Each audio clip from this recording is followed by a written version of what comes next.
Hello friends, स्वागत है आपका अपने YouTube चैनल में। इस वीडियो में हम पढ़ेंगे एआई की सहायता से सोनवीर सर के द्वारा कराया गया यूपी पुलिस कांस्टेबल का जीत सीरीज का प्रैक्टिस सेट नंबर 28, जो आपको एकदम मूवीज की तरह सुनकर याद हो जाएगा। तो चलिए शुरू करते हैं। बिल्कुल। प्रश्न 1। स्वायत्त संगठन राष्ट्रीय शैक्षिक अनुसंधान और प्रशिक्षण परिषद NCERT की स्थापना किस वर्ष की गई थी? सही उत्तर है 1961। अब यहाँ एक चीज जो मुझे अक्सर सोचने पर मजबूर करती है वो ये कि मतलब देश तो 1947 में आजाद हो गया था, है ना? तो फिर 14 साल बाद 1961 में इसकी क्या जरूरत पड़ गई? ये बहुत ही दिलचस्प सवाल है। देखिए, उस समय तक हर राज्य का अपना एक अलग ही सिलेबस चल रहा था। अच्छा। हाँ, एक राष्ट्र के निर्माण के लिए ये बहुत जरूरी था कि कश्मीर से लेकर कन्याकुमारी तक के जो छात्र हैं उन्हें एक समान इतिहास और विज्ञान पढ़ाया जाए।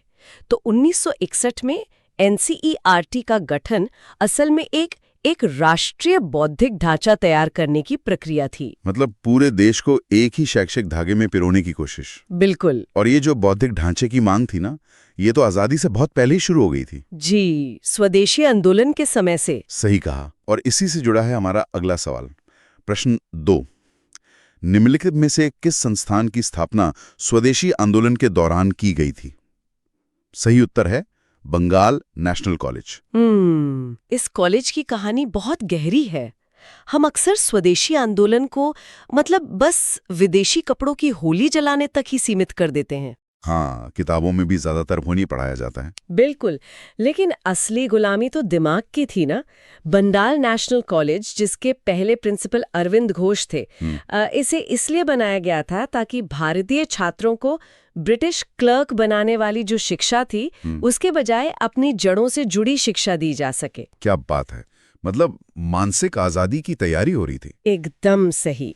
लेकिन जब सिर्फ शिक्षा से काम नहीं चला तो कुछ नायकों ने हथियार भी उठाए। प्रश्न 3। निम्नलिखित में से किसे काकोरी षड्यंत्र मामले 1925 में मृत्यु दंड नहीं दिया गया था? सही उत्तर है शचीन्द्रनाथ बख्शी। मैं यहां थोड़ा रुकना चाहूंगा। हाँ, बताइए। इसे इतिहास में अक्सर एक डकैती कह दिया जाता है, जो मुझे मतलब बहुत अजीब लगता है। मैं आपकी बात से पूरी तरह सहमत हूँ। ये कोई डकैती नहीं थी।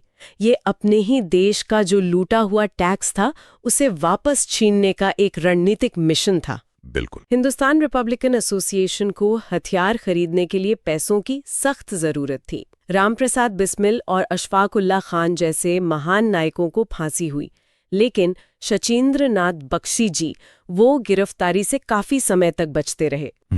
और बाद में जब पकड़े गए तो उन्हें उम्र कैद मिली।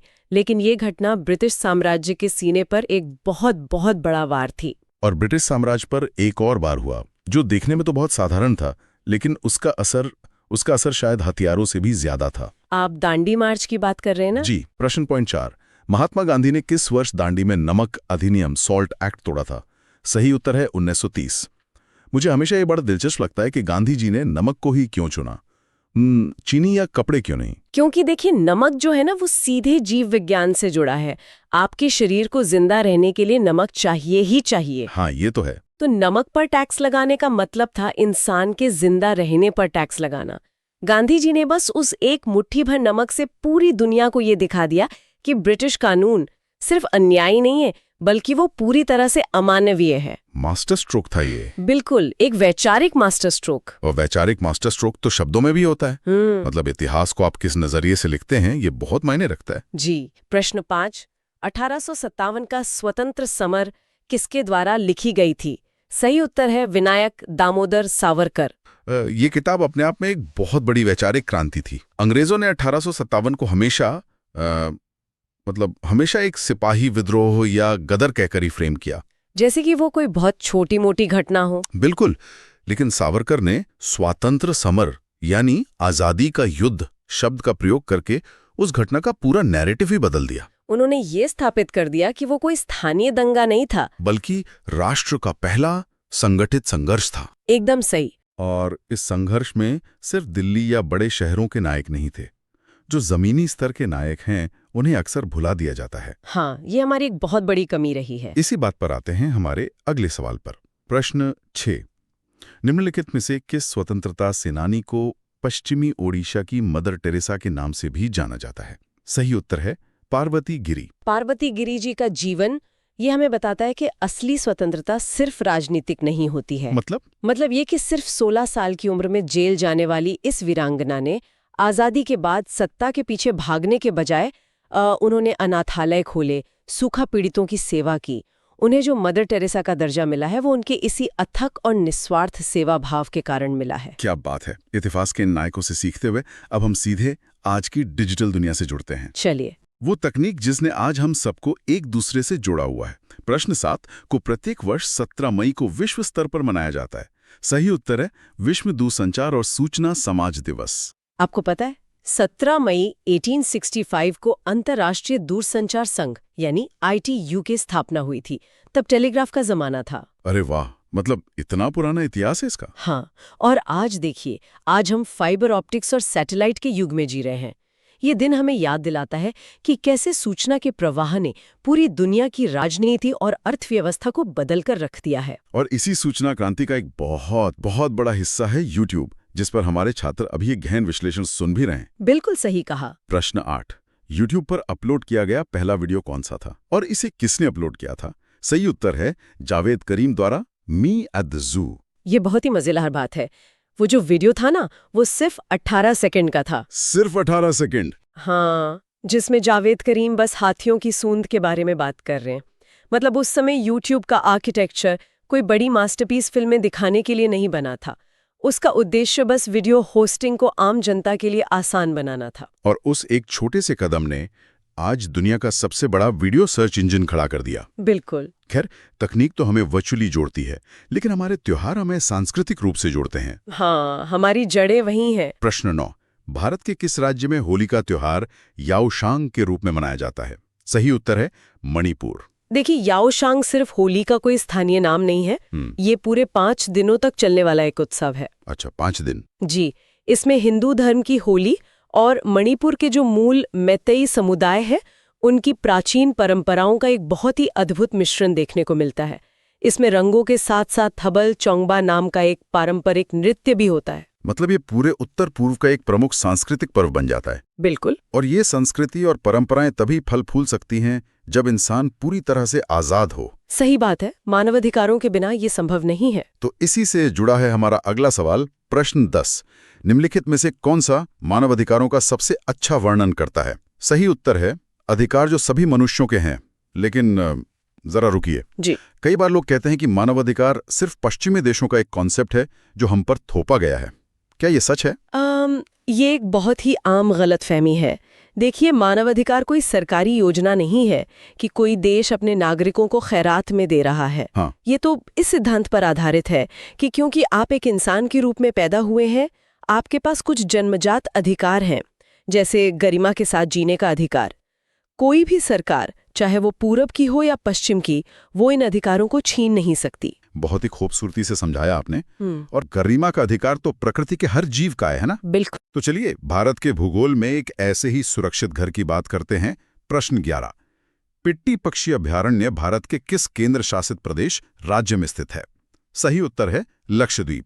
पिट्टी द्वीप ना लक्षद्वीप समूहों का एक बहुत ही छोटा सा निर्जन मूंगा द्वीप है। निर्जन मतलब वहां कोई इंसान नहीं रहता? बिल्कुल नहीं, इंसानों की बसावट वहां शून्य है। और असल में यही कारण है कि ये टर्न जैसे समुद्री पक्षियों के अंडे देने के लिए एक बेहतरीन और सुरक्षित इकोसिस्टम बन गया है। शानदार। और इकोसिस्टम से याद आया, नदियां किसी भी जमीन की नसें होती हैं। बिना नदियों के तो सभ्यता ही नहीं पनप सकती। प्रश्न 12, जस्कार और नुब्रा किस नदी की सहायक नदियां हैं?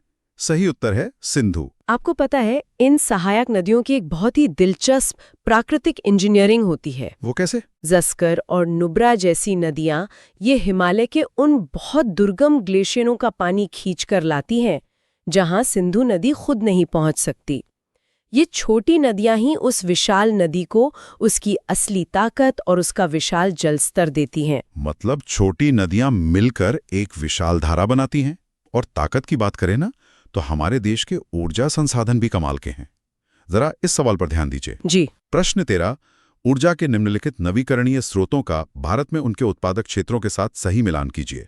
सही उत्तर है 1A ज्वारीय खंबात की खाड़ी, 2B पवन नागरकोइल, 3C भूतापीय पुगा घाटी। मैं यहाँ पुगा घाटी के भूतापीय यानी जियोथर्मल ऊर्जा के विज्ञान को समझना चाहता हूँ। जरूर। देखिए, लद्दाख की जो पुगा घाटी है वहाँ भूतापीय ऊर्जा इसलिए है क्योंकि वहाँ हिमालय के नीचे की टेक्टोनिक प्लेट्स में हलचल होती है। अच्छा, तो गर्मी वहां से आती है। हाँ, इस हलचल से पृथ्वी के अंदर का जो मैग्मा या अत्यधिक गर्मी है वो सतह के बहुत करीब आ जाती है। वो गर्मी जमीन के पानी को सीधे भाप में बदल देती है, जिससे टरबाइन चलते हैं। अरे वाह!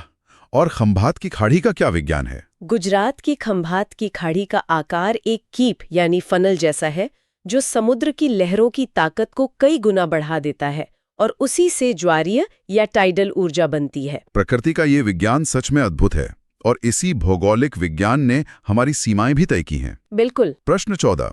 निम्नलिखित में से कौन सा देश उत्तर पश्चिम में भारत का सबसे निकटतम पड़ोसी है? सही उत्तर है पाकिस्तान।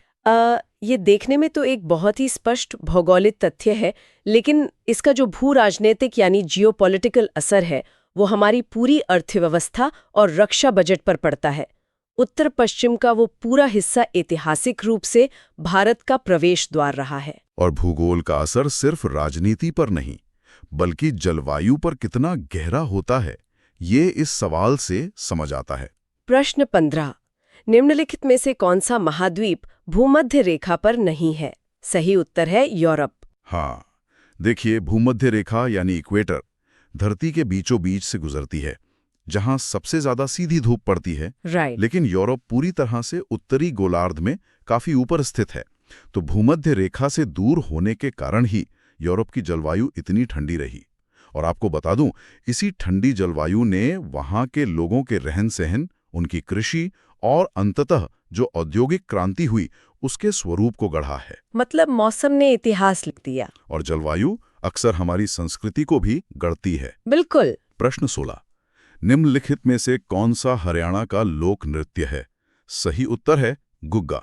गुग्गा पीर को ना सांपों के देवता के रूप में पूजा जाता है।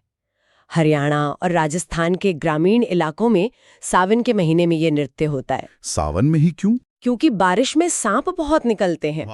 तो ये सिर्फ एक डांस नहीं है, बल्कि खेती किसानी करने वाले जो लोग हैं उनका प्रकृति और सांपों के प्रति जो सम्मान और डर है उसका एक सांस्कृतिक संतुलन है। बहुत खूब। संस्कृति और साहित्य का एक और बहुत ही खूबसूरत उदाहरण है ये अगली रचना। प्रश्न 17। निम्नलिखित में से कौन सा रवींद्रनाथ टैगोर द्वारा रचित एक काव्य नृत्य नाटक है? सही उत्तर है चित्रांगदा। टैगोर जी ने ना महाभारत की एक बहुत ही छोटी सी कथा को उठाया और उसे एक महाकाव्य का रूप दे दिया। चित्रांगदा असल में मणिपुर की एक योद्धा राजकुमारी थी। टैगोर ने इस नृत्य नाटक के जरिए शारीरिक सुंदरता बनाम आंतरिक चरित्र और स्त्री विमर्श के ऐसे सवाल उठाए जो आज के समाज के लिए भी उतने ही प्रासंगिक हैं। और समाज में महिलाओं की स्थिति को सिर्फ साहित्य से नहीं बल्कि आंकड़ों से भी नापा जाता है ना। बिल्कुल, डेटा बहुत जरूरी है। प्रश्न 18। भारत में लिंगानुपात के बारे में निम्नलिखित में से कौन सा कथन सही है? सही उत्तर है यह जनसंख्या में प्रति 1000 पुरुषों पर महिलाओं की संख्या को मापता है। लिंगानुपात किसी भी देश का हेल्थ कार्ड होता है। अगर हम प्राकृतिक रूप से देखें तो लड़कों और लड़कियों के पैदा होने का अनुपात लगभग बराबर होना चाहिए। हाँ, प्रकृति तो भेदभाव नहीं करती। सही कहा। लेकिन अगर 1000 पुरुषों पर महिलाओं की संख्या बहुत कम है तो इसका सीधा सा मतलब है कि समाज में कहीं ना कहीं कन्या भ्रूण हत्या या महिलाओं के स्वास्थ्य को लेकर एक बहुत बड़ा सिस्टमैटिक फेलियर है। और इसी फेलियर को, इसी सिस्टम को सुधारने के लिए हमारे पास हमारी न्यायपालिका है। जी। प्रश्न 19। किस फैसले में सर्वोच्च न्यायालय ने अनुच्छेद 21 के दायरे का विस्तार किया और कहा कि शिक्षा का अधिकार सीधे जीवन के अधिकार से प्रवाहित होता है? सही उत्तर है मोहिनी जैन बनाम कर्नाटक राज्य। ये 1992 का बहुत ही प्रसिद्ध कैपिटेशन फीस मामला था। राइट। इसमें कोर्ट का तर्क एकदम स्पष्ट था कि संविधान का अनुच्छेद 21 हमें गरिमा के साथ जीवन जीने का अधिकार देता है। राइट। अगर कोई व्यक्ति अनपढ़ है तो उसका शोषण होना लगभग तय है और शोषण के साथ जीवन कभी गरिमापूर्ण नहीं हो सकता। इसीलिए शिक्षा को एक बुनियादी मानवाधिकार माना गया। बहुत ही गहरी बात है। पर ये जो कानून बनते कैसे हैं, ये भी अपने आप में एक लंबी प्रक्रिया है। बहुत लंबी प्रक्रिया है। प्रश्न 20। संसदीय स्थायी समितियों का कार्यकाल कितने वर्षों का होता है? सही उत्तर है 1। मेरा एक सवाल है यहाँ। पूछिए। सिर्फ 1 साल ही क्यों? मतलब क्या हर साल बदलने से कामों में रुकावट नहीं आती? नहीं, बल्कि ये सिस्टम को जंग लगने से बचाता है। देखिए, संसदीय स्थायी समितियां असल में संसद का वो इंजन रूम है जहां बिलों की बहुत बारीकी से जांच होती है। अच्छा। तो 1 साल का कार्यकाल ये सुनिश्चित करता है कि अलग-अलग सांसदों को इन समितियों में आने का मौका मिले, ताकि कोई एक समूह किसी एक विभाग पर अपना एकाधिकार या मोनोपोली ना जमा ले। समझ गया। और हमारे इस पूरे विधायी और न्यायतंत्र की जड़ें एक खास अधिनियम में छुपी हैं। प्रश्न 21। निम्नलिखित में से किस अधिनियम ने ब्रिटिश भारत में संघीय न्यायालय की स्थापना का प्रावधान किया था?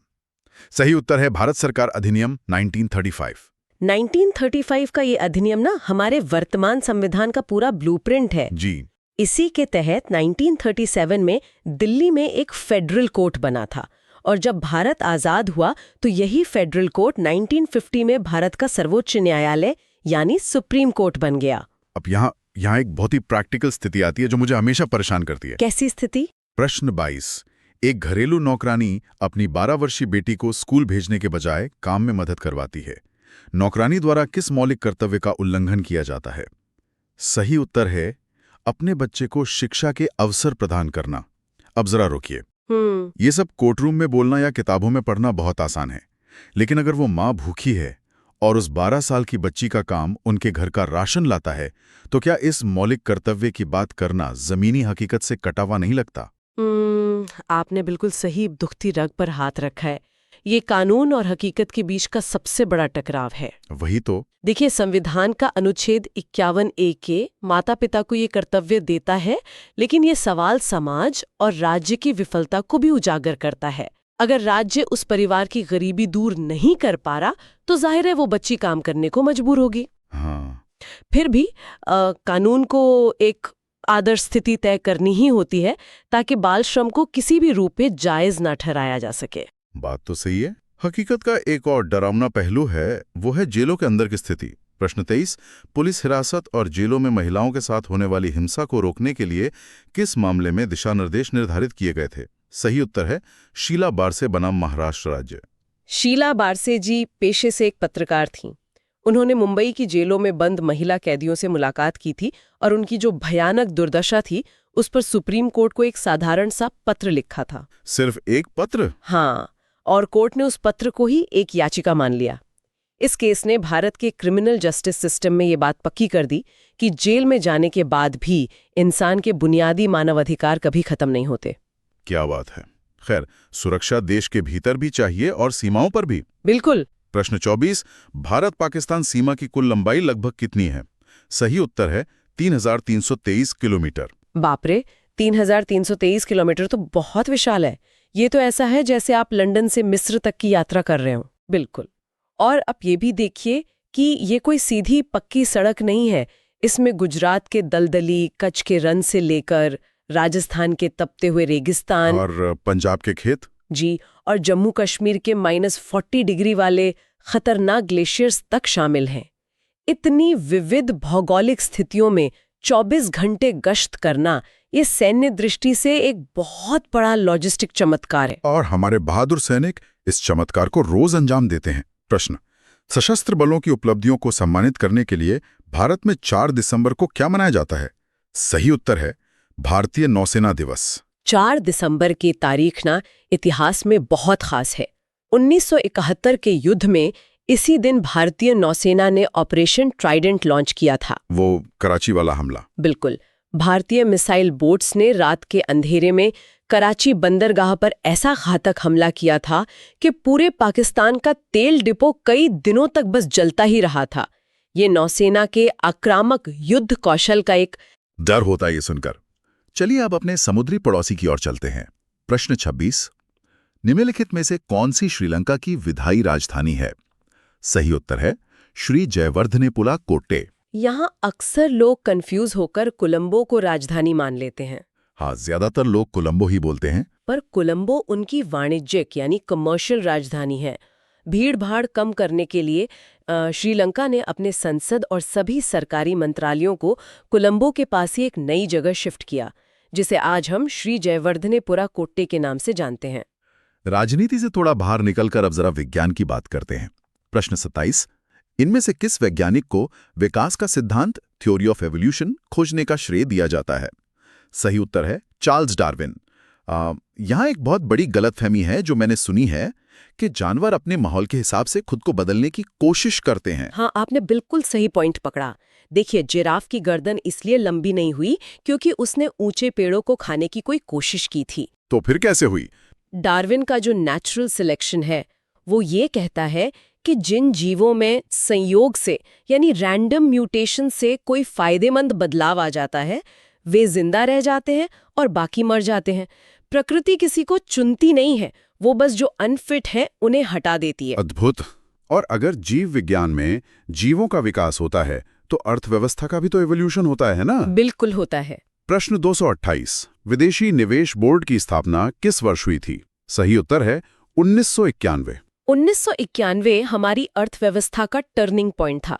आपको याद होगा उस वक्त हमारे पास विदेशों से सामान खरीदने के लिए सिर्फ कुछ हफ्तों का ही पैसा बचा था। हाँ, हालात बहुत खराब थे। तब मजबूरी में भारत ने अपने दरवाजे विदेशी कंपनियों के लिए खोले और ये विदेशी निवेश बोर्ड यानी फाइबी वही गेटकीपर था जिसे ये तय करना था कि कौन सी विदेशी कंपनी भारत में आकर व्यापार कर सकती है। और विदेशी कंपनियों के साथ साथ हमारे अपने जो छोटे व्यापारी हैं उनका भी तो बड़ा महत्व है। बहुत बड़ा महत्व है। प्रश्न 29, मुद्रा ऋण योजना के तहत कितनी श्रेणियों में ऋण दिया जाता है? सही उत्तर है 3। ये 3 श्रेणियां हैं, शिशु, किशोर और तरुण। ये ना किसी भी छोटे बिजनेस की जीवन चक्र की तरह है। मतलब जैसे इंसान बड़ा होता है। हाँ, शिशु लोन उनके लिए है जो बिल्कुल जीरो से अपनी रेहड़ी या कोई छोटी दुकान शुरू कर रहे हैं, और फिर जैसे जैसे व्यापार बढ़ता है तरुण लोन के जरिए उन्हें आगे बढ़ाया जाता है। और ये जो सारा पैसा है ये अर्थव्यवस्था में घूमता कैसे है? प्रश्न 30, अर्थव्यवस्था में वाणिज्यिक बैंक या कमर्शियल बैंक की क्या भूमिका है? सही उत्तर है वित्तीय सेवाएं प्रदान करना, जमा स्वीकार करना, ऋण देना। इसे ना एक विशाल पानी के रिजर्वायर या बांध की तरह समझिए। वाणिज्यिक बैंक समाज के करोड़ों लोगों की छोटी छोटी बचतों को बिल्कुल बारिश की बूंदों की तरह अपने पास जमा करते हैं। फिर उसी जमा पूंजी को एक शक्तिशाली धारा में बदलकर बड़े उद्योगों या जरूरतमंदों को लोन के रूप में देते हैं। यही लेन देन है जो पूरी अर्थव्यवस्था का टरबाइन घुमाता है। और इस टरबाइन को सेट करने के लिए आजादी के बाद कई नीतियां बनी। प्रश्न 31, महालनोबिस मॉडल किस पंचवर्षीय योजना का आधार था? सही उत्तर है दूसरी पंचवर्षीय योजना। लेकिन मेरा सवाल यह है कि पीसी महालनोबिस ने भारी उद्योगों पर ही इतना जोर क्यों दिया? क्योंकि उनका विजन बहुत साफ था। देखिए, अगर आप सिर्फ उपभोक्ता का सामान बनाएंगे तो उन सामानों को बनाने वाली मशीनें तो हमेशा विदेशों से ही खरीदनी पड़ेंगी ना। हाँ, ये बात तो है। उनका तर्क था कि भारत को खुद मशीनें बनाने वाली मशीनें बनानी चाहिए। इसीलिए दूसरी पंचवर्षीय योजना में भिलाई, राउरकेला और दुर्गापुर जैसे इतने विशाल स्टील प्लांट लगाए गए। सच में ये एक बहुत ही दूरदर्शी सोच थी। चलिए अब थोड़ा वैश्विक परिदृश्य और खेल की तरफ मुड़ते हैं। प्रश्न 32, फीफा का मुख्यालय कहाँ स्थित है? सही उत्तर है ज्यूरिख, स्विट्जरलैंड। स्विट्जरलैंड ना दुनिया के कई अंतर्राष्ट्रीय संगठनों का घर है। इसका कोई खास कारण? जी, इसका कारण है उनकी कूटनीतिक तटस्थता यानी न्यूट्रलिटी। विश्व युद्धों के दौरान भी स्विट्जरलैंड किसी गुट में शामिल नहीं हुआ। इसलिए चाहे फीफा हो या ओलंपिक कमेटी, सबको एक ऐसा सुरक्षित और निष्पक्ष देश चाहिए होता है जहां राजनीति का कोई दखल न हो। समझ गया। और अंतर्राष्ट्रीय राजनीति में तो मुद्राओं का भी बहुत महत्व है। प्रश्न पॉइंट 33, निम्नलिखित में से कौन सी म्यांमार की आधिकारिक मुद्रा है? सही उत्तर है म्यांमार क्यात।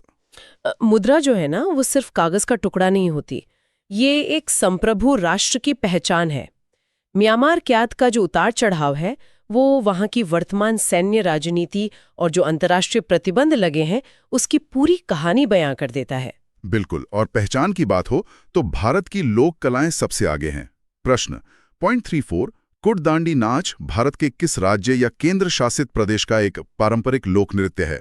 सही उत्तर है जम्मू और कश्मीर। ये कुड नृत्य जम्मू के पहाड़ी इलाकों में मुख्य रूप से रात के समय किया जाता है। रात में क्यों? क्योंकि लंबी और जमा देने वाली सर्दियों में जब खेती का काम पूरी तरह रुक जाता है तो समुदाय के लोग आग के चारों ओर इकट्ठा होकर ये नृत्य करते हैं।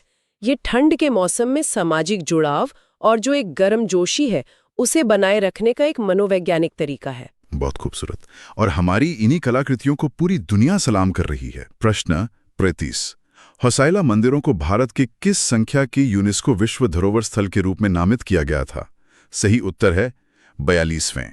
कर्नाटक के ये जो होयसला मंदिर हैं ये अपनी तारे के आकार की वास्तुकला के लिए जाने जाते हैं।